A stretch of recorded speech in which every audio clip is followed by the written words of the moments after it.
Well, hello and welcome, everyone. I'm really excited that you're all here and happy Women's Equality Day.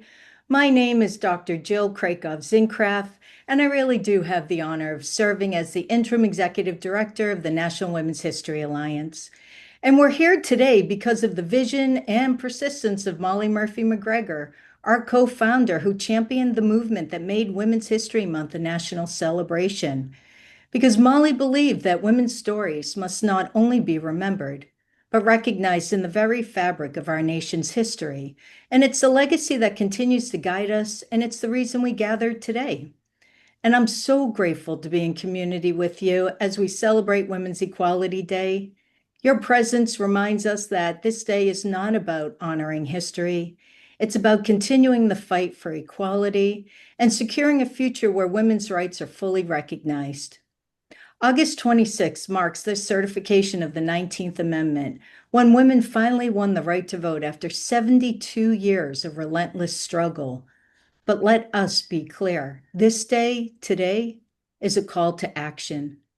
The right to vote must always be protected, and our work remains unfinished until the Equal Rights Amendment is fully ratified and women are guaranteed equality under the law. We cannot honor this day without honoring Congresswoman Bella Abzug, who in 1973 fought to ensure that August 26 would be nationally recognized as Women's Equality Day. Her vision was simple but powerful: to make sure that the sacrifices, courage, and victories of our foremothers would never be forgotten, and that their struggle would remind us of the unfinished work still before us. So today, as we honor those who gave their lives, their freedom, and their safety for the cause of women's suffrage, these women endured imprisonment, hunger strikes, and even brutal assaults, but their determination never wavered. Because of their courage, we stand here today carrying the torch they first lit. And so tonight's program's been designed to bridge the past with the present. You'll see three short videos highlighting pivotal leaders in our history: Alice Paul, Fannie Lou Hamer, and Hazel Johnson. And after each video, a contemporary speaker will share their reflections, connecting these powerful stories to the challenges and triumphs of today. Each speaker will introduce themselves, and I promise you are all in for a treat. And we've saved some excitement for the end of our program. We'll spin the wheel to give away 3 beautiful copies of Winning the Vote: The Triumph of the American Women's Suffrage Movement, written by Robert Cooney. This book is considered the definitive visual history of the suffrage movement, and we're thrilled to be able to share it with some of you tonight. And if you don't win it, they are available for purchase in our online store. And finally, we will be announcing the 2026 Women's History Month theme. We know how much this theme is used by schools, communities, and organizations across the country to plan their celebrations, and we can't wait to share it with you. And so before I turn us over to our first video, I want to let you know that after the program ends, we'll leave this room open for about 15 minutes. And if you'd like to stay on, ask a question, share your reflections, or simply be in community together, you are welcome to stay. We found that these conversations, staying present, listening, and learning from one another, are part of how we move forward together, and they mean so much to all of us. So, welcome again. Let us celebrate, let us reflect, and most importantly, let us recommit ourselves to the ongoing fight for equality. And together, we honor the past and we will shape the future. And so with that, I'm going to turn it to our first video.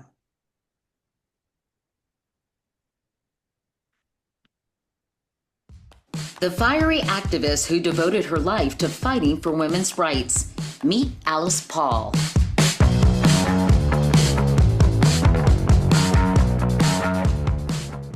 Born to a prominent Quaker family in Mount Laurel, New Jersey in 1885, Alice grew up attending suffrage meetings with her mother, Tacy. After earning her master's degree in sociology from the University of Pennsylvania in 1907, she moved to England to continue her studies. She quickly connected with Britain's rowdy suffragist movement, joining street protests, committing acts of civil disobedience, and even getting arrested for demanding the right to vote. When she returned to America, Alice was determined to bring that energy home. Working with the National American Woman Suffrage Association, she organized a march in Washington, D.C. in 1913 that attracted thousands.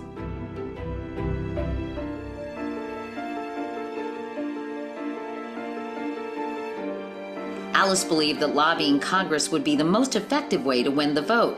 So in 1916, she formed the National Women's Party with the goal of amending the Constitution. In January 1917, the party took on President Woodrow Wilson, announcing they would begin daily protests outside the White House. The peaceful protesters were met with constant harassment and frequent arrests, but the suffragettes kept showing up. By the fall, dozens of women were imprisoned. Alice, on a hunger strike, endured brutal force feedings. Others were beaten.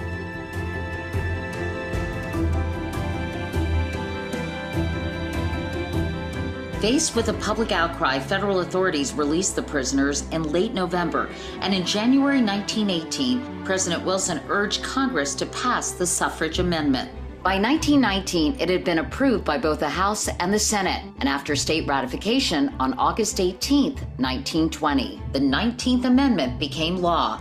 Women had finally won the right to vote. Alice moved on to her next challenge, passage of the Equal Rights Amendment, which she wrote herself. Men and women shall have equal rights throughout the United States and every place subject to its jurisdiction. The ERA faced strong opposition, and some thought it might even undermine existing protections for women. After being introduced in 1923, it took nearly 50 years for the ERA to pass through Congress, but Alice refused to give up. Alice died in 1977 as the ERA was being voted on by the states, a battle that continues today. In 2020, Virginia became the 38th state to ratify the ERA, almost 100 years after Alice first proposed it. Alice Paul, a lifelong crusader for gender equality.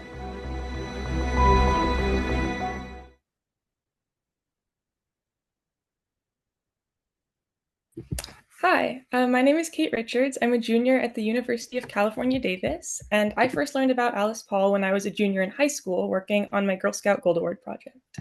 After brainstorming with my mom, I decided to focus my project on the women's suffrage movement. So I wrote a children's book profiling the lives of 19 suffragists, 19 for the 19th Amendment, and I fell in love with all of them. Alice Paul was an amazing woman. She was an incredibly powerful and influential organizer and activist. Alice organized what was actually the first ever march on Washington, where more than 8,000 women of all social classes and from all different states marched down Pennsylvania Avenue. She also organized the first group of people to ever picket the White House. This activism by women was completely unheard of at the time, and it drew widespread national attention. For these women to do what they were doing was incredibly brave. And not only were these revolutionary actions, but they set a critical precedent for future activist movements, one of being seen and heard at the Capitol. Although the women were nonviolent protesters, they were beaten, berated, and even arrested, and Alice was at the heart of it all. While in jail, Alice Paul organized a hunger strike. In response, the women were force-fed, and the process was brutal. Metal contraptions held their mouths open, or rubber tubes ran from their nostrils to their stomachs. If they resisted, men sat on them and restrained them. Alice was force-fed the longest of any suffragist, for 30 days. The treatment ruined her vocal cords. It's just horrifying. When I learned Alice Paul's story for the first time, I was outraged. But even more than that, I was proud. Alice was strong, and what she did was groundbreaking and brave. Alice worked steadfastly even into her 90s. After the 19th Amendment was passed, she drafted and championed the ERA and fought for suffrage internationally. As I mentioned, I'm a junior in college, so my peers are all of voting age. I've met so many young women who don't vote, either because they feel uninformed or they think their voice doesn't matter, but it does. Your vote and your voice do matter, and voting is a way to honor the work and dedication of suffragists who devoted their lives to this cause. When we don't exercise our right to vote, it's as if we're devaluing the work and years of activism of the women that came before us. But the problem is that women all over the country do this unintentionally because they never learned the history. As part of my Gold Award project, I gave presentations at my local elementary schools about suffrage and activism, and the young kids I spoke to were so excited to learn about these interesting women and discover parts of history that were unfamiliar to them. People my own age react the same way. The fight for the right to vote didn't end when the 19th Amendment was passed. It's something that continues to this day, every time our history is shared and every time a woman votes.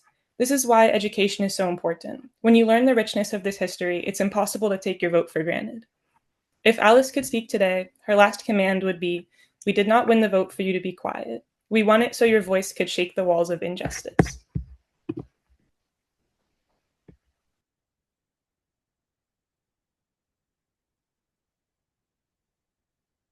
Henry was explaining, and which is what the next witness will explain, Mrs. Fannie Lou Hamer.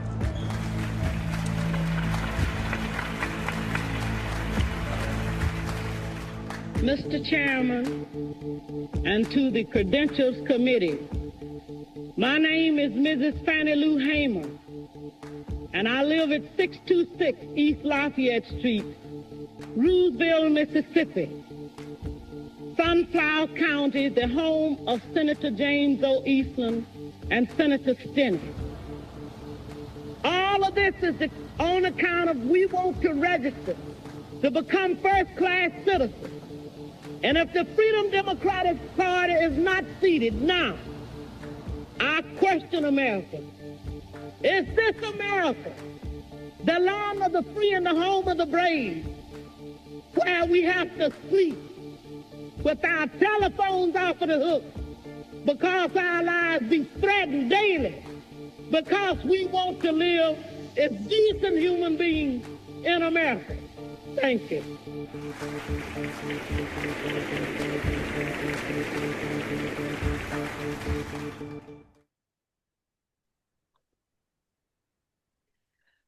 Welcome.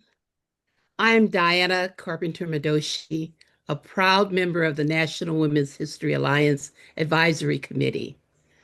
As a woman, and especially as a Black woman, I carry deep gratitude for the life and legacy of Fannie Lou Hamer. Her courage and conviction has helped shape the woman that I am today. In 1962, she learned for the first time that Black people had a constitutional right to vote. That moment changed her life. I still shudder thinking about the brutality that she endured just to register to vote and to help hundreds of others do the same. Fannie Lou Hamer was harassed, fired from her job, and kicked out of her home. She was arrested by racist police and in jail. She was beaten so severely that she suffered permanent kidney damage, a blood clot behind her eye, and a lifelong limp. Yet, she never stopped fighting for her right to vote. Today, we face a new generation of voter suppression, more subtle, but just as dangerous. In the last 2 decades, states have erected barriers to the ballot box, strict voter ID laws, aggressive purges of voter rolls, limits on voters' registration. Today, Stacey Abrams is standing up for these tactics. After a hard-fought campaign for governor in Georgia, many believe her defeat was the result of voter suppression. So she acted. She founded the Fair Fight Action, a national movement that defends our freedom to vote. Her courage reminds us, to protect democracy, we must protect the vote. But this is not a solo job. It's a growing movement. Young people today are taking the lead, just as they did during the Civil Rights era that gave us the Civil Rights Act of 1964 and the Voting Rights Act of 1965. They are building new organizations like Run for Something to prepare women to run for office and win.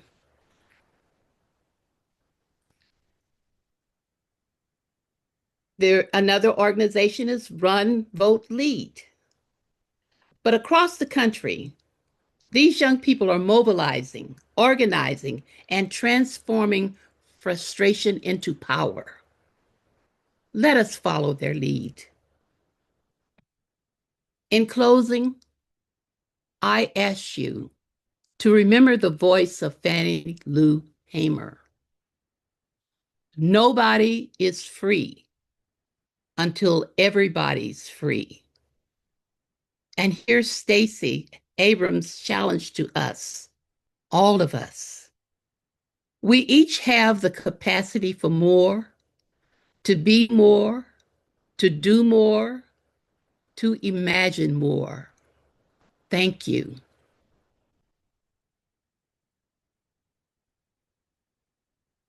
Continuing our Black History Month that you're doing. Okay. It's all about the Black women who have pushed us forward. Joy. Yes, okay.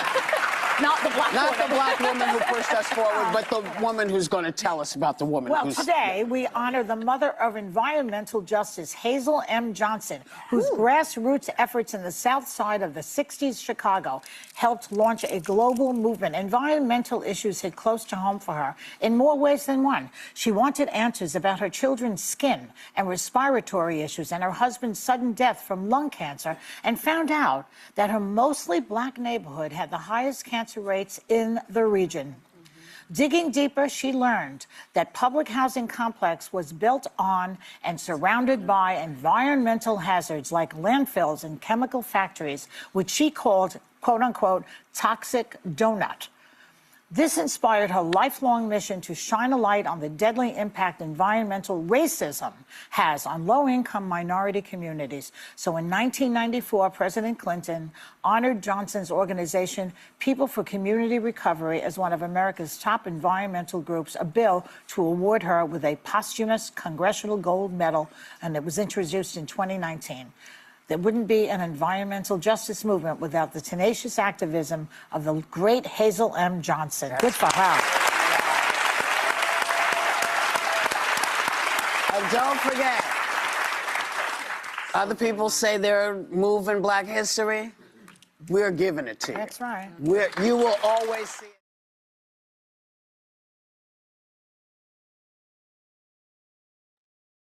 Hi, everybody. My name's Emily Toren, and I am from the New York City Health Department. Would you mind sharing my slideshow whenever you get a moment? If not, I can do it. Thank you so much. Thank you, everybody, for including me and for spotlighting Hazel Johnson's incredible impact on the environmental justice movement. I'm going to talk about a couple examples of some of that intersectionality and how environmental issues don't affect everybody the same way. As mentioned, I'm Emily, and I work on a website called the Environment and Health Data Portal, the New York City Health Department, where we make data about health and the environment easy to understand, access, and use. Some of this data can be used for advocacy work and to understand these intersectional environmental justice issues. Next slide, please. Thank you so much. So why health and the environment? Our health is shaped by the environment, and environmental justice is intersectional, as mentioned.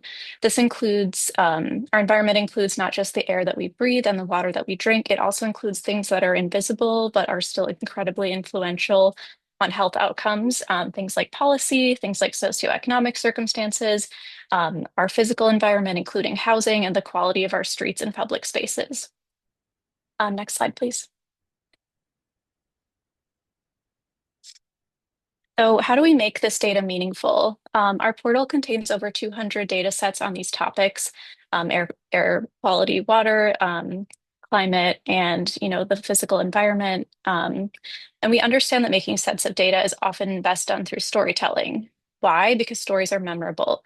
So we include stories and features on our site to help explain what the data shows and why. Next slide, please. So environmental justice issues frame all of our work in our bureau. Environmental justice is a lens through which we look at all of these topics. Exploring the data, we see how inequities shaped by racist housing policies like redlining, neighborhood disinvestment, and other injustices cause disparities in health outcomes. So, for example, neighborhoods with higher rates of poverty might have lower access to quality housing, and they might also have lower access to air conditioning. And they might also have higher rates of heat-related hospitalization. So you can see how all these issues are connected. Next slide, please. And so back to where stories and data meet. I want to talk about a project I worked on with two incredible people that couldn't join us today, Dr. Liv Yoon from the University of British Columbia and Dr. Melissa Barber from South Bronx Unite. They're both extremely accomplished in the environmental justice field, so please do check out their work. So to quickly summarize this project, for some context, heat is the deadliest natural disaster in the US. It kills hundreds of New Yorkers each year, and it's becoming more intense and more frequent around the globe with climate change. In this project, Your Heat Story overlays everyday stories in New Yorkers' own words about heat over maps that show neighborhood level differences in climate, environment, and health data. So to illustrate, you might see a story about someone who's anxious about paying their electric bill from a neighborhood where we can also see that the average summer temperatures are higher than the rest of the city. And that's related to things like, less tree coverage, which can also be correlated to having more resources in that neighborhood. So that's another inequity. We can also look at heat-related hospitalizations or air conditioning access by percent, vegetative cover, and neighborhood poverty. These are all data sets, which, alone are great. They're important data.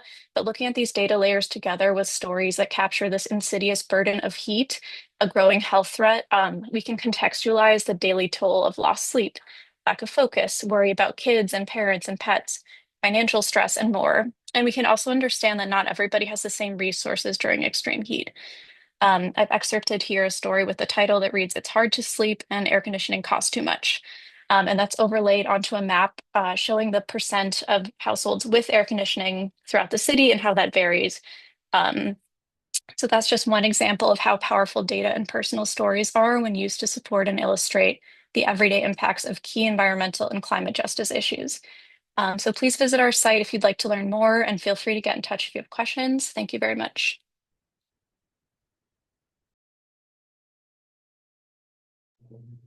Thank you so much. And thank you to all our speakers today. And so before we move into our next segment, we wanted to take a moment to connect the past with the present. And so this short video offers a powerful look at the history of the women's movement and reminds us how the struggles and victories of yesterday continue to shape the fight for equality today. So Helene, if you could share the last video. I'm not ready to wait 100 or 200 years for things to change. That I think actually that time is neutral, that it can either be used constructively or destructively. That human progress rarely rolls in on inevitability. It is through human dedication and effort that we move forward. Susan B. Anthony and her followers have won for women the right to vote. She successfully spanned the Atlantic from Newfoundland to Londonderry, Ireland, the first woman to make the flight solo.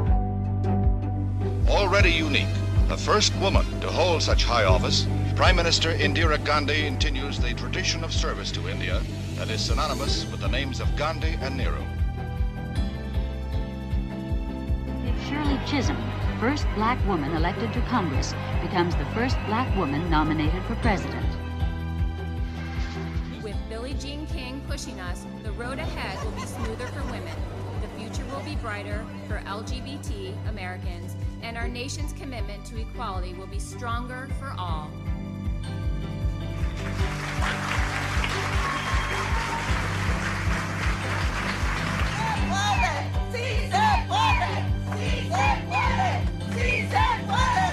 Women's suffrage is about feminism, but feminism is about fairness. We will not let them take the rights of women who have fought for so many decades to get to this point where we are at right now. I think smart, strong women are always considered difficult. You cannot fix the most complicated problems, but you can fight to make them better. What I would want for you girls is that you don't take no for an answer, because no is just some bullshit word that someone made up. We are here to raise our voice. We are here to speak for these children and for all rights, for women's rights. We are here to take an action. Activism works, so I'm telling you to act. We are being betrayed by those in power, and they are failing us. But we will not back down. And if you feel threatened by that, then I have some very bad news for you. We will not be silent, because we are the change, and change is coming whether you like it or not.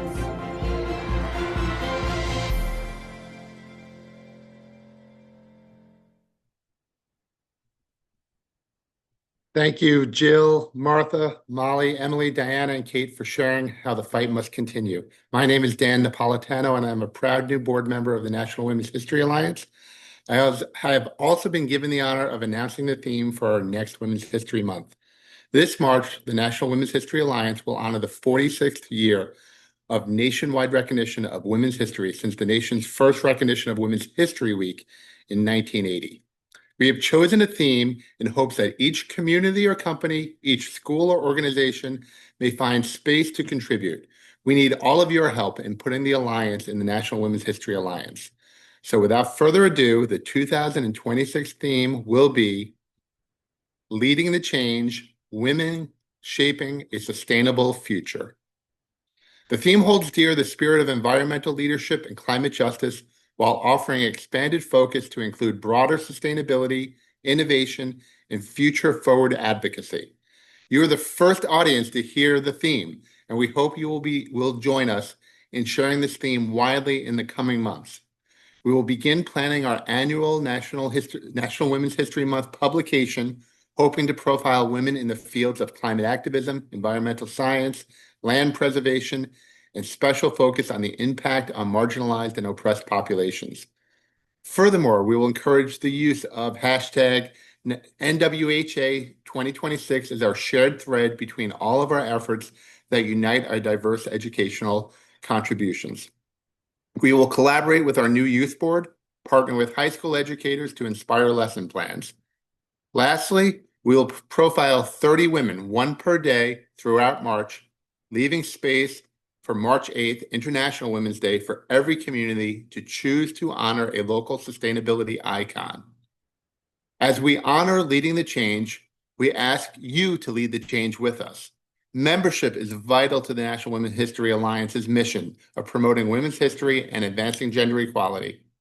By joining NWHA, you are not only supporting our ongoing programs and initiatives, but also contributing to a larger movement that honors the past, as we did tonight, and works towards a more equitable future. Membership fees are set as pay as you can, and while there's a recommended $50 donation, any contribution that you choose demonstrates you are in alliance with us. And with that, we are going to turn the wheel in a moment and give all of you today an opportunity to enjoy one of Bob Cooney's books. This is a great wheel with lots of names. This shows impressively how many people are here. Jill, you're going to help me read, unless I put on my glasses. Here we go. I'm hoping the name will show up in addition to being right there, or somebody can read it for me. Oh, there we go. Alice. As somebody put in the comments, I think it was this Alice, that all Alices are awesome with Alice Paul. So that's one book given away. We're going to spin it 2 more times. Okay, here we go. And remember, we encourage everyone to stick around for a little discussion, open mic.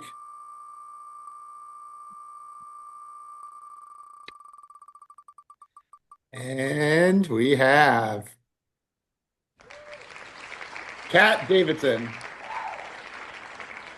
And our third and final book, and if you don't win, remember they are available for purchase to support our initiatives. And we will ask you for mailing addresses so we can get these out to you. And Sherry Pomeroy. So we will be in contact, or put your address. You can put it in the chat, and I'm going to turn it back over to Jill. Thanks, Dan. And I'm going to introduce all of you to our board president, Martha Wheelock. Greetings, I'm Martha Wheelock, the president of the board of this great organization, and realizing that the National Women's History Alliance actually started women's history movement here in this country. And we're delighted to hear so many other groups are joining us, but basically we are the godmothers. And I wanted to just repeat a few of the great points that were made today so that we are stained by the memory of how we got the right to vote. You know, we weren't given the vote. We didn't simply win the vote. Women fought, sacrificed, and gave their lives for it. Those of you who don't know about Inez Milholland, we will eventually tell you. And as Carrie Chapman Catt declared after the ratification of the 19th Amendment, these are her words: to get the word male out of the Constitution cost the women of this country 72 years of pauseless campaign. Over 900 campaigns in those years. Hundreds of women gave their whole lives. Thousands gave years. Hundreds of thousands gave constant effort. The old suffragists died before it ended, and the young suffragists were not yet born when it began. The women marched, they campaigned, stood on picket lines, endured arrests, jails, and force feeding. You know, these tactics were later carried into the civil rights movement, so we were the great teachers. And when Bella Abzug established Women's Equality Day on August 26th, she reminded us, quote, "The 19th Amendment was the beginning. We are here to finish the work." I just noticed that there was no presidential proclamation of Women's Equality Day in this administration. Enough said. That's where you come in. The National Women's History Alliance depends on you to share women's history, to inspire the next generation, and to keep women visible in our nation's story. You know, as Dan said, even a small membership fee shows grantors that our movement is strong, growing, and worthy of support. Excuse me, of support. Your name, your membership, your voice matters. So join at our website. But we must also stay vigilant. The so-called SAVE Act, which is passed, HR 22, already passed the Congress, the House, threatens to silence millions of women by requiring proof of citizenship through documents that often don't match women's legal names after marriage. According to the Center for American Progress, this could defranchise up to 69 million women. And I didn't know this either, that 83% of married women take their husband's name and would not be eligible to register. This bill doesn't safeguard democracy. It risks slamming the door on women's voices. And may we never cease working for the ERA, introduced by Alice Paul over 100 years ago. You know, she said we have a right for equality. So contact your representative and tell them we won't go back. Today, let's honor the past, protect the present, and fight for the future. Our vote is our power. Use it, defend it, make sure you ask everybody if they voted, and if they haven't voted, you can say, did you know it took 72 years for you to get that right? So thank you. And we hope you'll join us at another program on women then and now. Thank you for coming, and thank you for your support.